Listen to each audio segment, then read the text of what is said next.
the military will go out and win. You come back, you give your donation to the temple, the pharaoh has assured that divine order is established, and it just keeps on going. So you want a big army, you want good religion, and you want the pharaoh at the head of it all. Fine. Egypt had it all figured out. Enter Akhenaten, the heretic pharaoh who is going to change everything. Now, let me say this. Change in Egypt was nothing to be welcomed. Egypt was the most conservative country in the history of the world. Now, why? There are several reasons. Let me start with one. Remember when we talked about burial practices? That in the earliest days, the Egyptians were buried in sand pit burials, and that eventually the body would be mummified naturally because it was hot and dry. It dehydrated the body. But also eventually the sand would blow away and there would be a natural mummy. Well, I think that gave rise to the belief that maybe nothing ever changes. Think about it. You bury someone in a sand pit burial. 1,000 years later, the sand is blown away, and there is a person, still recognizable, after 1,000 years, that if you had known him, you would have said, that's Amenhotep.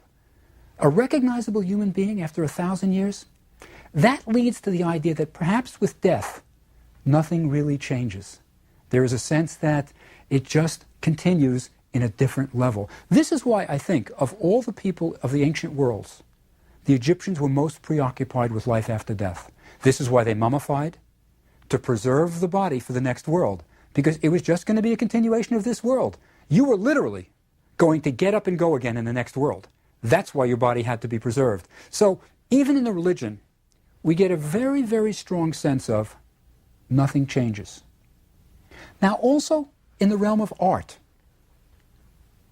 change was not to be desired. Now, you're going to find this as absolutely shocking. But there is no word in the ancient Egyptian language for artist. No word for artist. No word for art.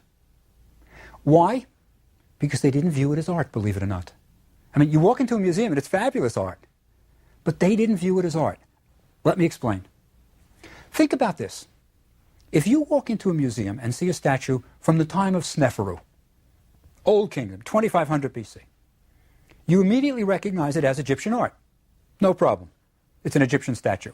It might be this pharaoh striding forward, muscular, broad shoulders. Well, that's 2500 BC.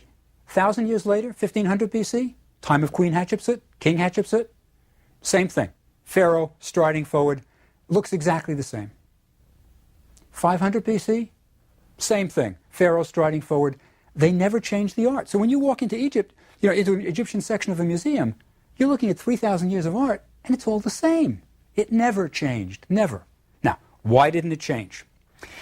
The answer is, if it's not broke, don't fix it. Egypt was on top of the world. On top of the world. And they wanted to keep everything the same. So, for example, if in an Egyptian temple you needed a new statue of maybe the god Bes, you trotted out the old statue and you told the sculptor, copy it. So the artists weren't viewed as artists. They were called sculptor, painter. They were basically just copyists. Creativity was never valued in ancient Egypt. Never. You weren't supposed to be creative. Nobody ever came to the pharaoh and said, hey, I've got a new idea for a new statue. No way. Do it the same way. We're doing just fine. There is a very, very interesting sort of discussion in Plato, the Greek philosopher Plato, of Egyptian art. I don't know if you know it, but Plato was opposed to art. Didn't like art. Didn't want art. Now, why didn't Plato want art? Because art is illusory. Plato is a philosopher who wants truth. And whenever you get a really good sculpture, well, it looks like the person. It looks like a real person. And that's falsity. So Plato never wanted art. A painting, if it had perspective and really fools you, like trompe-l'oeil, that's no good. It's fooling you. It's falsity. So Plato was opposed to art. The only time Plato speaks positively about art is Egyptian art. Why Egyptian art? Because it's eternal. It never changes. He's looking for eternal truths.